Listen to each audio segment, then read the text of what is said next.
They were bound by blood but tied together by a dark and twisted secret. What started as protection became possession, an obsession disguised as love.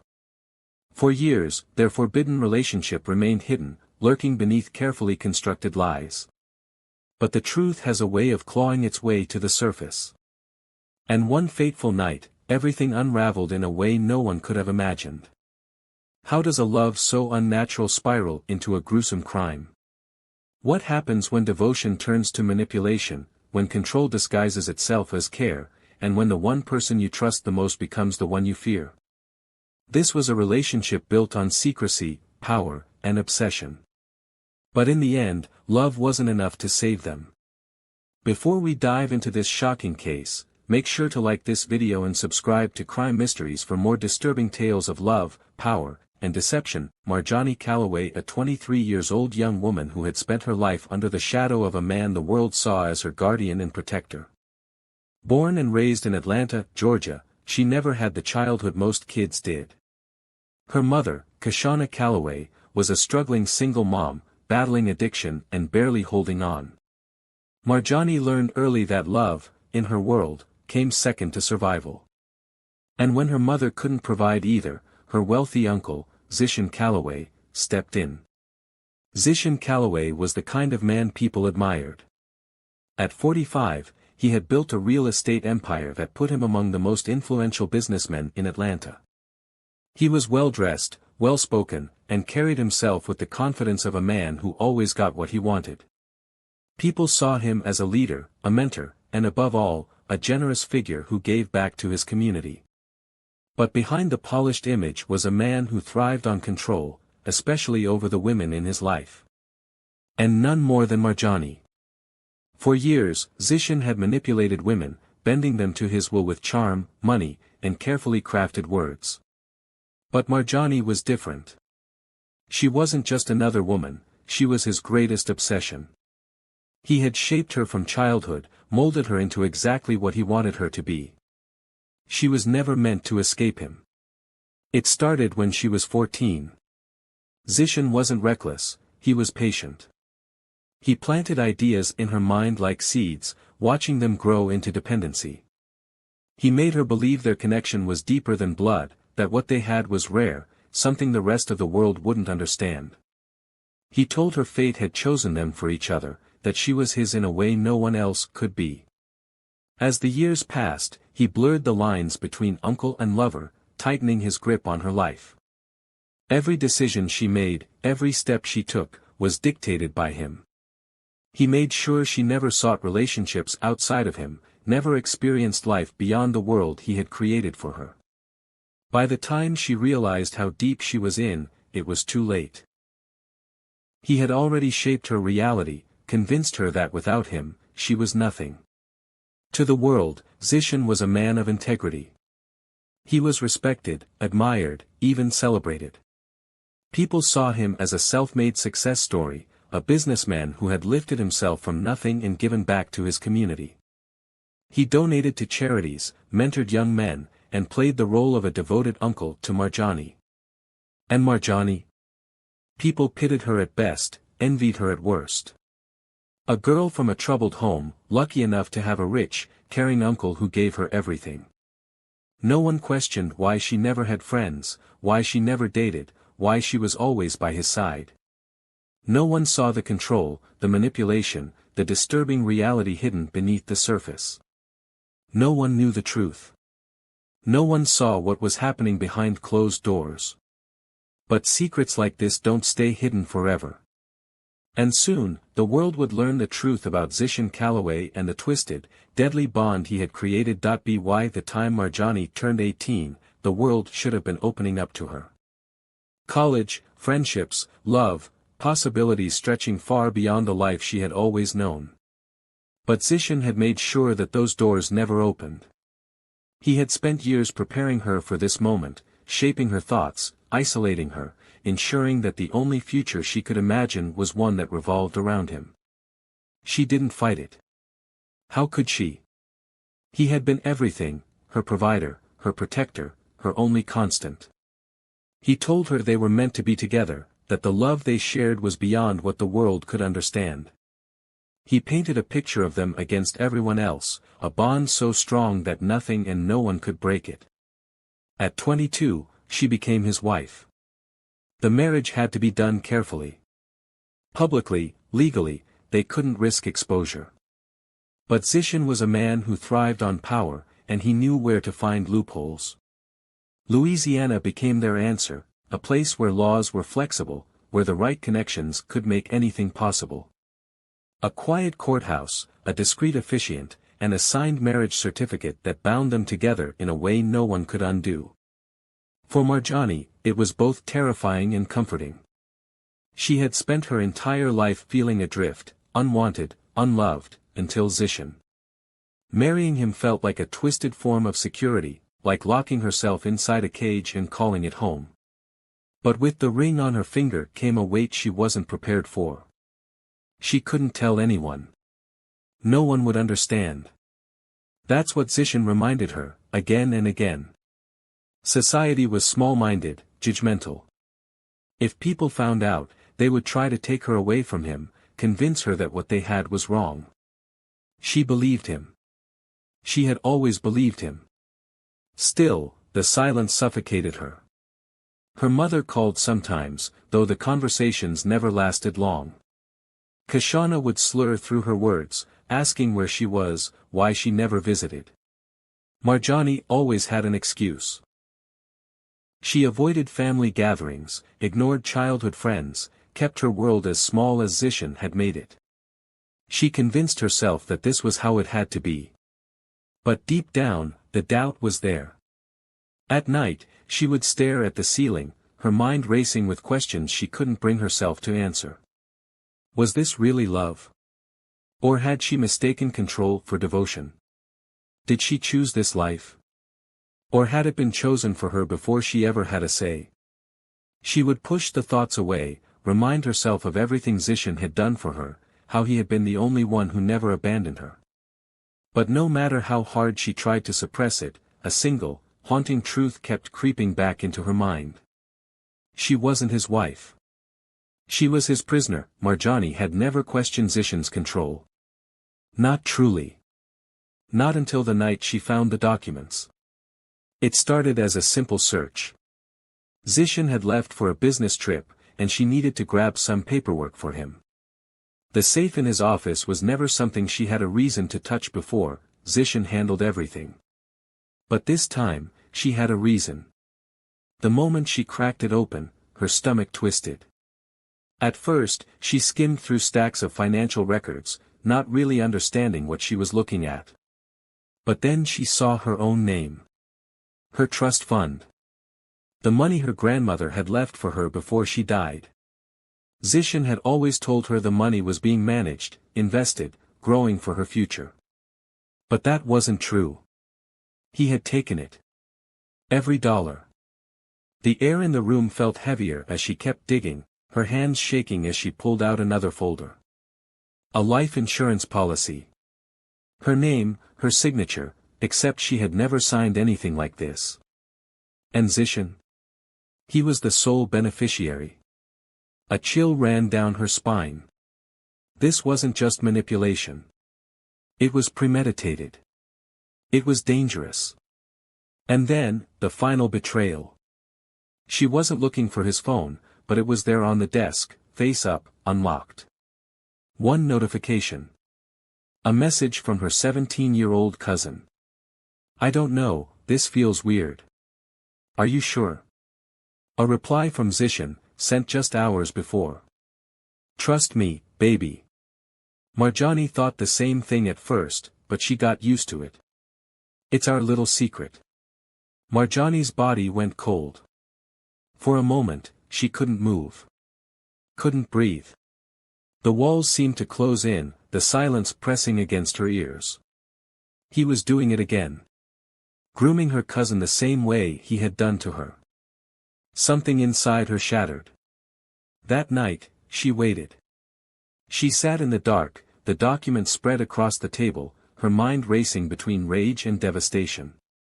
By the time she heard his key turn in the lock, her hands were clenched into fists, her nails digging into her palms. He barely glanced at her when he walked in, tossing his keys onto the counter. "Why are you up?" he muttered. She didn't answer. When he finally looked at her, his expression shifted. He saw the papers. The open safe. The unlocked phone. And for the first time in years, she saw something in his face other than control. Annoyance.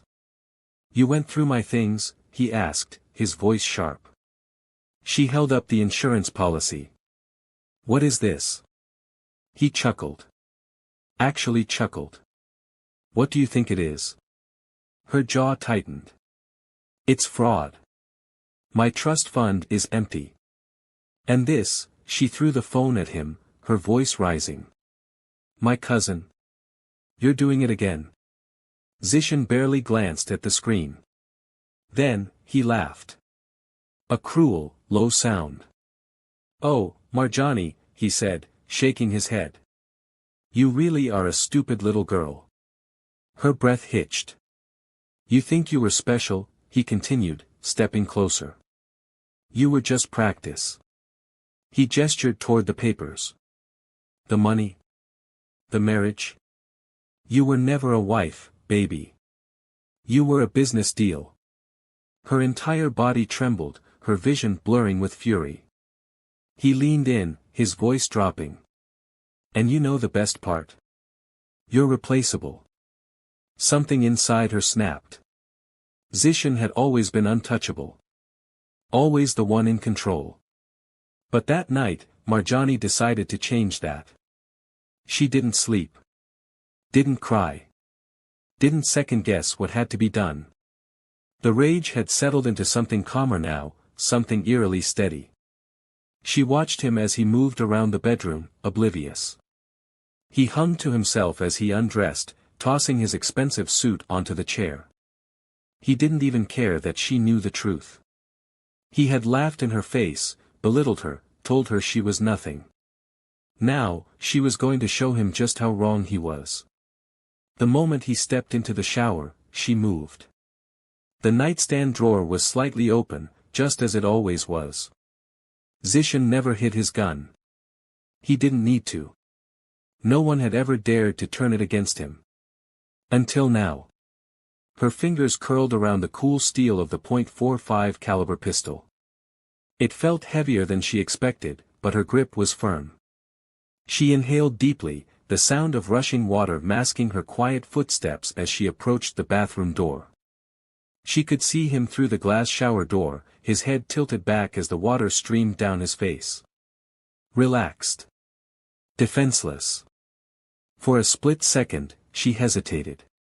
Then, Zishan turned his head, and their eyes met. Everything happened in an instant. His brows furrowed in confusion. He opened his mouth to say something, but Marjani didn't give him the chance. The gunshot ripped through the air, deafening, drowning out the sound of the shower. The first bullet hit him square in the forehead. His body jerked backward.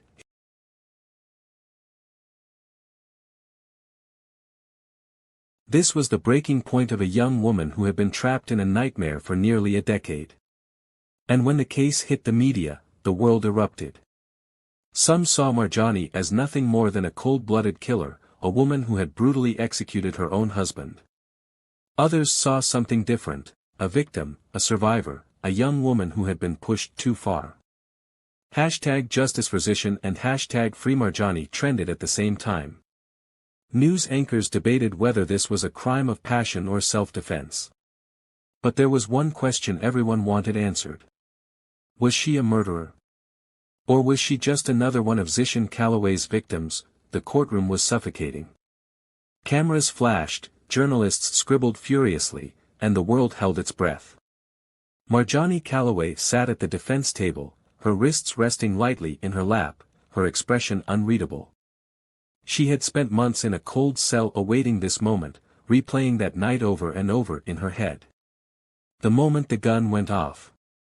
The way his body jerked. The blood. The silence. Now, the state of Georgia was deciding her fate.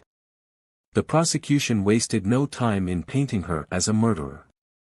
This was not an act of desperation, Renee Dunham, the lead prosecutor, told the jury, pacing in front of them like a lion sizing up its prey. This was premeditated.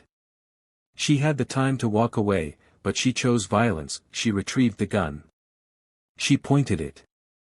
She pulled the trigger. A crime scene photo appeared on the screen, the tiled bathroom floor soaked in blood, Zishan Calloway's lifeless body sprawled across the marble. The jury flinched. Marjani didn't. The prosecutor's voice was razor-sharp. She didn't stop at one bullet. No, ladies and gentlemen, she fired again. And again. And again. Malik Carter, Marjani's attorney, leaned back in his chair, waiting. He had expected this. When his turn came, he stood slowly, buttoning his jacket with steady hands. You know what they say about monsters? He asked, his voice low, calm. They don't always look like the villains in horror movies. Sometimes, they wear tailored suits. They donate to charity. They shake your hand and smile in your face. He turned toward the jury, his gaze firm. Zishan Calloway was a monster. And Marjani Calloway? She was his prisoner. A ripple of tension spread through the room. For 8 years, he controlled every aspect of her life. He told her who she could see, what she could wear, where she could go. He convinced her that no one else would love her, that he was her savior. His voice hardened. And when he was done with her, when she was no longer the young, impressionable girl he had molded, he planned to move on to his next victim. The courtroom was silent. He stole her childhood. He stole her money. And when she found out, she realized she was never going to escape him alive. Psychologists testified about trauma bonds, about how victims of prolonged abuse often fail to see a way out. One forensic analyst confirmed that Zishan had emptied her trust fund, leaving her with nothing. Another witness, a former business partner, admitted that Zishan had joked about replacing Marjani with someone younger. Still, the prosecution held firm. She had options, Dunham argued. She could have left. She could have told someone. Instead, she executed him in cold blood. The trial became bigger than the crime itself. Television debates erupted. Was Marjani a victim finally fighting back, or was she a killer who went too far? Social media divided into two camps, #FreeMarjani flooded timelines, while others insisted that murder could never be justified. The jury deliberated for 4 agonizing days. When they returned, the room went still. Marjani sat motionless, her hands now clasped tightly together. The judge asked the foreman to read the verdict. We, the jury, find the defendant, Marjani Calloway, guilty of second-degree murder. A sharp cry rang out, Kashana, her mother, shaking her head as tears streamed down her face. Marjani exhaled slowly. No reaction. No tears. Just quiet acceptance. The judge cleared his throat. Miss Calloway, this court recognizes the abuse and suffering you endured. You were manipulated, exploited, and stripped of your autonomy.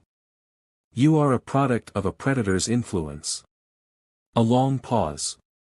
But revenge is not justice. Marjani's jaw tightened. I am sentencing you to 18 years in prison, with the possibility of parole after 12. The courtroom erupted, some in relief, others in outrage. The gavel struck. Order was restored. As the bailiff approached, Marjani finally spoke. She didn't cry. She didn't beg. She simply whispered, I should have done it sooner. And then she was led away. This case is more than just a murder.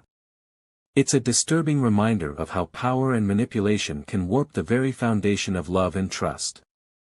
Marjani Calloway was both a victim and a killer, a young woman who spent most of her life under the control of a predator, molded into someone who saw no way out except through bloodshed. But did she truly find freedom, or was she just another casualty of a twisted reality? Marjani Calloway had everything: wealth, power, and influence. He built an empire on the illusion of generosity, all while preying on the vulnerable. Marjani was his ultimate prize, raised under his roof, conditioned to see him as her only salvation. By the time she realized she was trapped, the damage had already been done. Some say her sentence was too harsh. That a victim of lifelong grooming and abuse should never be held to the same standard as a cold-blooded murderer. Others argue that no matter the suffering, taking a life is never justified. The jury wrestled with that question. Society continues to wrestle with it now. But what do you think? Was Marjani Calloway's sentence fair?